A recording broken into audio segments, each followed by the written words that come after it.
Assalamualaikum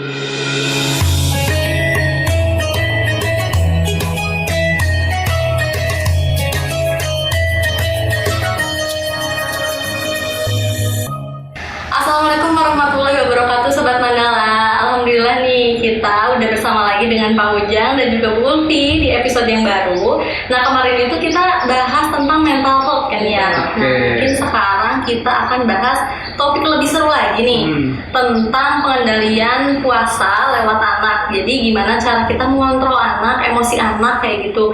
Mungkin nanti kita akan lebih sharing. Nah sesuai dengan pengalaman mungkin Pak Ujang sebagai ayah, Bu Ulfi sebagai ibu yang mungkin masih punya balita atau anak yang masih di bawah umur gitu ya.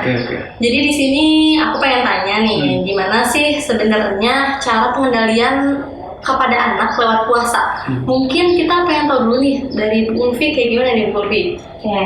Mungkin ini karena berbicara tentang pengendalian diri, yang mana pengendalian diri ini kan gak hanya berkaitan dengan emosi aja kan, jadi berbicara juga tentang perilaku kayak gitu, yang mana perilaku dan emosi ini kan yang harus dibentuk dari masa kanak-kanak ya, dari usia dini, dan itu tuh nggak bisa yang langsung mengenalkan puasa itu langsung diajarkan puasa, tapi itu ada tahapan-tahapannya yang harus kita kenalkan sampai si anak paham dulu gitu. Jadi nggak bisa langsung si anak diminta untuk berpuasa gitu, nggak bisa. Apalagi untuk anak-anak yang mungkin masih range usianya dari 3 sampai 7 tahun kali ya Bu ya. Jadi mungkin masih pengenalan gitu. Kita masih belajar, proses belajar.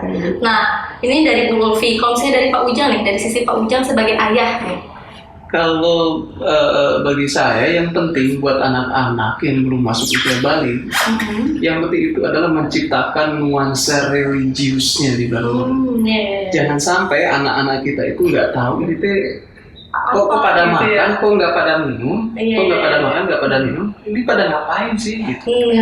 Nah itu kita kenalkanlah ke mereka, ke anak-anak kita. Meskipun mereka belum punya kewajiban berpuasa untuk anak-anak balita itu, yang penting mereka tahu loh, ada tarawih, ayo ajak ke masjid, ada sahur, bangunin meskipun nggak bangun, yang penting dia tahu nuansa Ramadannya. Kemudian mereka ajak ngabuburit meskipun puasanya nggak full. Jadi mereka tuh diajak ceria di bulan Ramadan. Sehingga mereka punya catatan sejarah waktu kecilnya. Jadi inner childnya nanti ketika udah dewasa kepanggil gitu ya. Enggak. Ketika masuk Ramadan, aduh aku takut puasa deh, aku takut lapar. Nah itu inner child ketika dewasanya nanti itu udah kayak gitu. Tapi betul-betul ketika masuk Ramadan, sesuatu yang membahagiakan sebagaimana dulu waktu kecil. Nah, kayak gitu yang kita tanamkan. Jadi bisa dikatakan dibentuk dulu kebiasaannya. Betul, ya Pak ya. Jadi dikenalkannya itu jangan dulu dikenalkan puasa itu menahan lapar dan haus loh, tapi kita kenalkannya lewat kebiasaan kita, dan itu dicontohkan oleh orang tua yang terlebih dahulu. Ya minimalnya gini, tapi kalau kamu lagi puasa itu nggak boleh marah, udah aja cukup gitu, karena kalau marah nanti bisa membatalkan puasa. Itu step 1, nanti usianya nambah, selain marah apalagi. Jadi yang penting jangan sampai puasa ini menyiksa batin mereka gitu ya. Jadi ada trauma gitu ya, menjelang Ramadan. Jangan sampai ciptain trauma buat mereka nanti seiring bertambah dewasa. Tapi ciptakan jadi mungkin konsep psikologi masuk nggak nih? Ciptakan kebahagiaan lewat saum. Jadi lebih tepatnya kayaknya kayak gitu deh, bukan pengendalian puasa untuk anak-anak. Karena kalau udah bahagia, anak-anak kita bisa kendalikan dong. Nah beda dengan kalau udah marah-marah, udah tantrum kan anak-anak beda. Tapi kalau dia bahagia, apapun yang dia udah bahagia, apapun yang kita harapkan akan masuk gitu kan ya. Sehat pun masuk ya Pak. Betul, itu yang paling penting menurut saya. Jadi sebenarnya ada faktor orang tua juga ya di dalamnya, di mana kita cara kita mengimplementasikan kepada anak-anak gitu. Betul. Tentu saja orang tua justru yang pertama ini yang mengajarkannya ya Pak ya. Iya, betul. Yang pola asuh sih, kembalinya ke pola asuh juga dari orang tua, gimana cara menanamkan dan memahamkan gitu kepada anak tentang puasa gitu. Kalau misalnya nih Bu, misalnya dari usia 3 sampai 7 tahun nih, secara psikologinya mereka tuh udah paham belum sih sebenarnya kalau tentang puasa tuh kayak gini dan gitu misalnya? Sebetulnya justru usia 3 sampai 7 tahun usia golden age itu kan yang sampai usia 5 tahun itu tuh justru lagi usia anak itu gampang dimasukin untuk difahamkan hal-hal yang baik.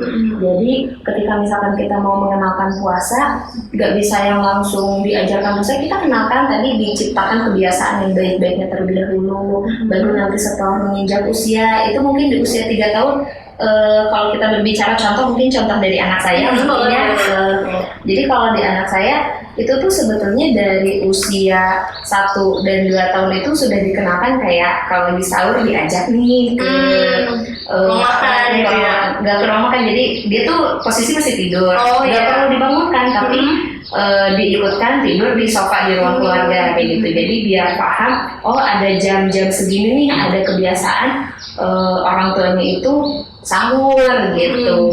Belum dijelaskan kan belum ngerti waktu itu ya, baru tahu oh ada kebiasaan jadwal saya tidur pindah nih gitu. Nah, nanti udah usia 3 tahun ketika mungkin si anak udah mulai ngerti ini orang tua ayah sama ibu kenapa nggak makan nih siang-siang gitu, baru kita kasih tahu ya nih ibu sama ayah lagi puasa, nggak makan nggak minum kalau lagi siang hari, terus nggak boleh marah-marah kayak gitu, baru dimasukin pelan-pelan kayak gitu.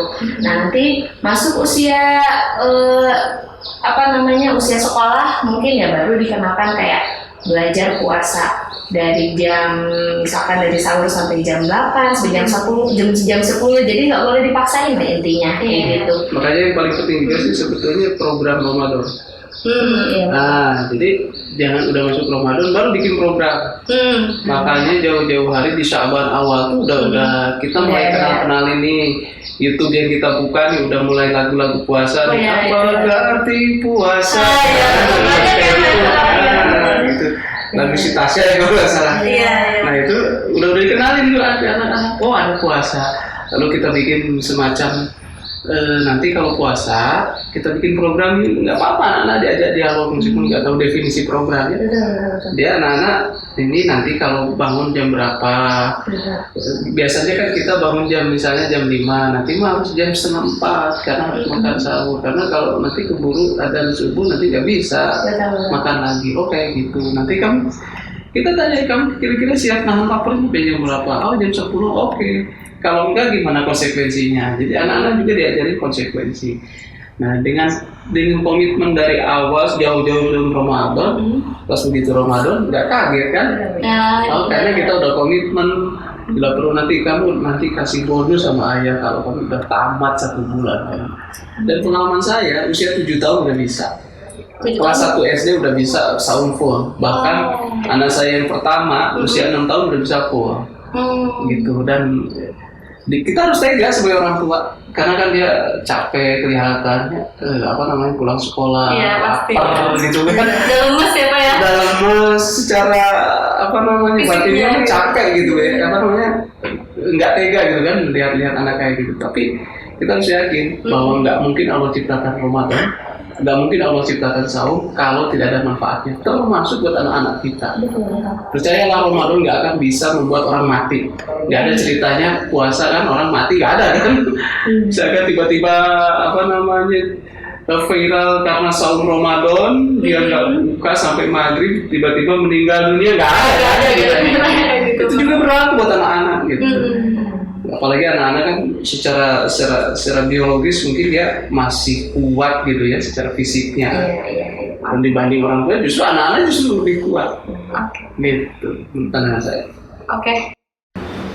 Nah setelah pembahasan kita tadi ini ada pertanyaan-pertanyaan yang masuk ke DM Instagram kita nih. Salah satunya yaitu dari Instagram @siskaaprilia. Jadi gini nih ya pertanyaannya. Halo Kak, perkenalkan aku ibu anak 2. Setelah dengar tentang kesehatan mental, aku jadi ingin tahu gimana caranya mengajarkan anak-anak untuk mengendalikan emosi dan keinginannya saat berpuasa.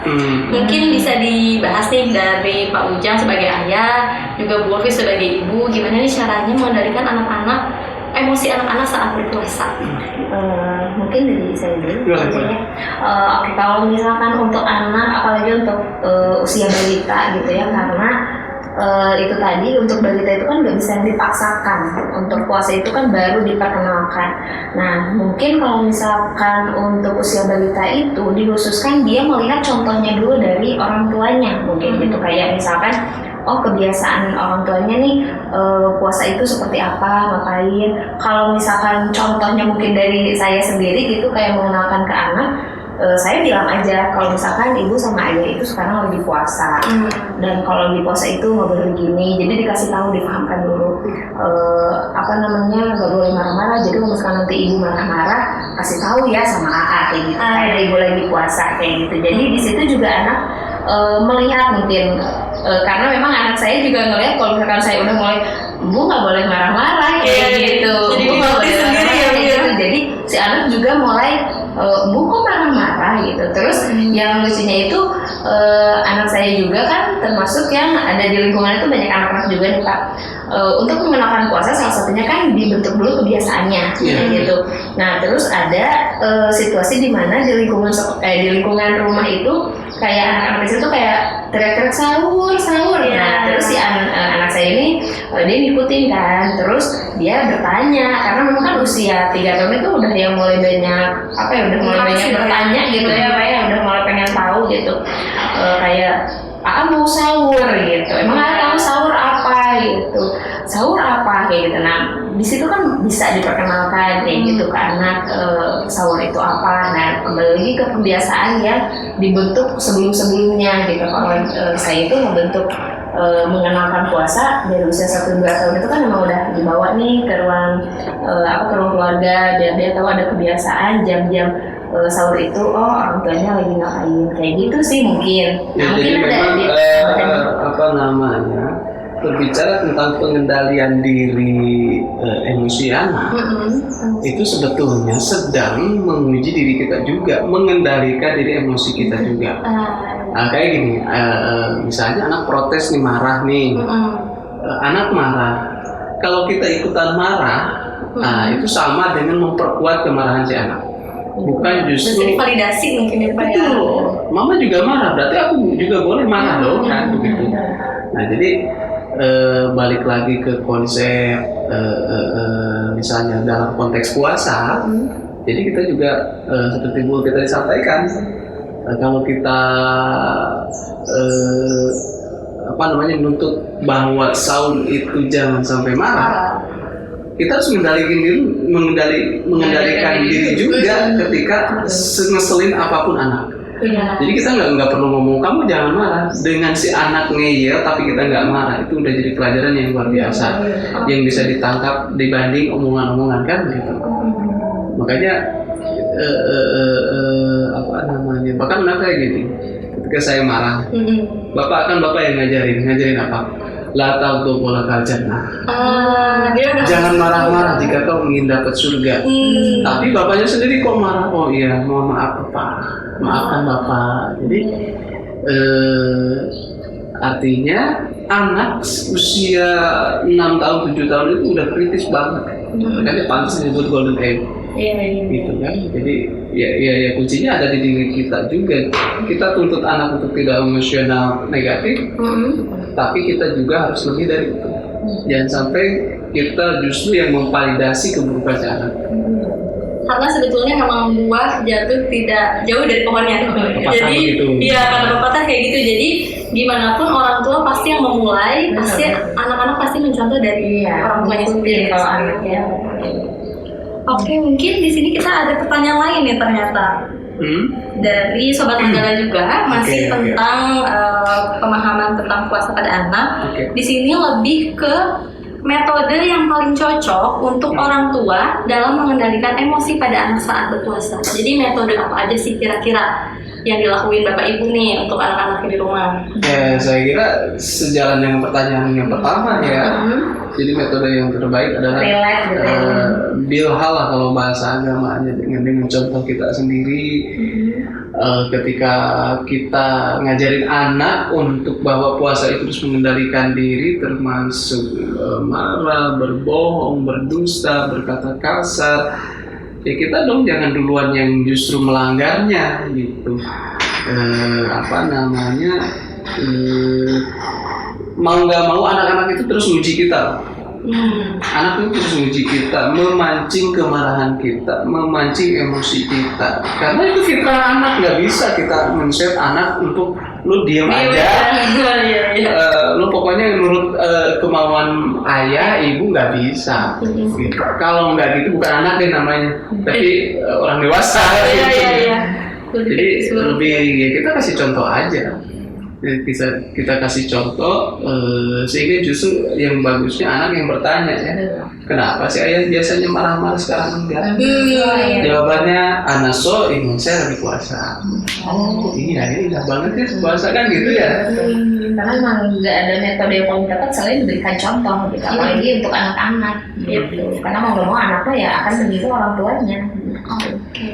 Kalau untuk kira-kira di rumah nih, Pak Ujang ada program nggak untuk anaknya selama bulan puasa, mungkin metode yang cocok untuk selama berpuasa ini gitu? Kalau boleh, tapi nggak saya bawa sih ya, karena saya bilang nggak ada pertanyaan itu ya ternyata. Iya. Kalau saya di rumah bikin tabel, di bawahnya ada tanda tangan saya, anak saya. Jadi situ program harian itu ngapain? Mulai dari sahur tuh, sahur jam berapa, mau tidur lagi gimana mereka kan? Pak kayaknya ngantuk mau tidur lagi, oke tidur lagi boleh, ngantuk jam berapa, tidur jam berapa, boleh jam berapa, ngaji jam berapa, sekolah jam berapa, tidur siang jam berapa, ngabuburit jam berapa, dianterin sama itu ya. Sampai detail gitu. Tanda tangan, jika melanggar satu nggak akan dikasih hadiah lebaran. Kalian yang bikin sendiri konsekuensinya, sanksinya apa. Nah kalau udah gitu kan kita nggak perlu marah-marah tuh, mereka yang mengendalikan diri. Karena sudah tertulis itu ya. Nah itu jauh-jauh hari sebelum Ramadan kan. Makanya dari awal Saban udah kenal itu nuansa-nuansa Ramadan. YouTube yang diputar-putar udah jangan lagi kepo-kepo kan. Tontonannya kartun-kartunnya kartun-kartun nuansa Islam lah ya. Nuansa Islam. Oh iya, masa Ramadan udah dapet di awal. Udah kita nggak usah banyak ngomong. Kalau ada protes dari anak, oke sini. Schedule time kalian ini. Iya ya udah ngalah deh mereka. Bahkan di video sama mamanya. Buat bukti perjanjian ini benar tidak direkayasa. Tanda tangan di video juga. Oke, lihat di videonya nih mama dulu video ini. Tuh kan kayak gini. Oh gitu. Jadi sampai mereka kan bisa mengelak. Iya. Menarik nih Pak, kan maksudnya saya juga punya anak yang balita, Pak Ujang juga kan punya anak yang balita juga. Itu kalau itu mungkin dilakukan untuk yang dua kakaknya mungkin ya. Nah itu kalau boleh tahu di usia berapa ya? Biar saya juga mungkin kan bisa aja prepare ya Bu ya. Pokoknya yang saya rasa 3, 4, 5, 6 udah bisa. Udah bisa 3, ya. 4, 5, 6. Ya tentu dengan yang lebih tinggi lebih konsisten. Challenge-nya udah lebih konsisten terhadap komitmen. Kalau yang lebih kecil ya kadang-kadang kita juga ada toleransinya. Nah itu kita kasih pengertian ke kakaknya yang lebih besar. Gitu. Jadi kita nggak bisa sama. Kita harus pahamkan bahwa yang besar itu konsekuensinya beda dengan yang kecil. Nah ini kan sejalan dengan tahapan pendidikan ketika Rasulullah SAW dulu. Jadi diriwayatkan dalam hadis yang diterima dari Anas bin Malik. Kata Anas bin Malik, aku dulu waktu Rasulullah puasa, aku juga ikutan puasa. Tapi kata Rasulullah, ketika Rasulullah berbuka, aku juga berbuka. Itu dalam tafsir hadisnya dikatakan itu ketika Anas bin Malik usia anak-anak, dan Rasulullah sangat luar biasa bagaimana menanamkan pendidikan puasa kepada anak-anak pada saat itu. Dengan demikian, hikmahnya apa? Tidak ada alasan untuk kita tega sama anak lalu membiarkan anak tidak puasa. Jadi Sayyidina Ali pernah berkata bahwa orang yang kuat itu bukan orang yang gagah secara fisik, tetapi dia yang kuat, ada yang perkasa adalah dia yang mampu menahan dirinya dari amarah. Ini menunjukkan bahwa agama kita sangat luar biasa untuk menuntun kita mengendalikan diri untuk mencegah dari hal-hal yang lebih buruk lagi dari nilai amarah yang kita miliki. Ini dididik melalui ibadah saum Ramadan. Saya kira begitu kunci yang bisa kita petik dari saum Ramadan ini. Nah, kalau dari Bu Ulfi gimana nih tentang pengendalian anak lewat puasa ini? Oke, kalau misalkan tentang secara psikologisnya, berbicara pengendalian diri ini itu berkaitan dengan kecerdasan emosi juga. Jadi untuk membentuk suatu kecerdasan emosi itu emang harus dilatih dari usia dini. Yang mana orang yang disebut cerdas secara emosi, dia itu yang bisa menahan amarahnya, betul, yang bisa mengaplikasikan, maksudnya bisa mengekspresikan emosinya dengan tepat gitu, dan yang terakhir itu dia bisa merasakan empati kepada orang lain. Yang mana kalau misalkan dikaitkan dengan puasa ini, ketika si anak sudah tahu dan mengenal ketika anak ketika orang tua gitu di lingkungannya sedang melakukan puasa, dia ikut merasakan gitu, oh puasa itu seperti apa ya, ternyata puasa itu menahan diri dari tidak marah-marah atau tidak hanya menahan makan dan minum kayak gitu. Oke Sobat Mandala, untuk episode kali ini sudah selesai. Nah, untuk teman-teman yang ingin bertanya bisa klik ke DM kita di Instagram @koranmandala. Nah, Sobat Mandala sudah selesai sampai di sini. Sampai jumpa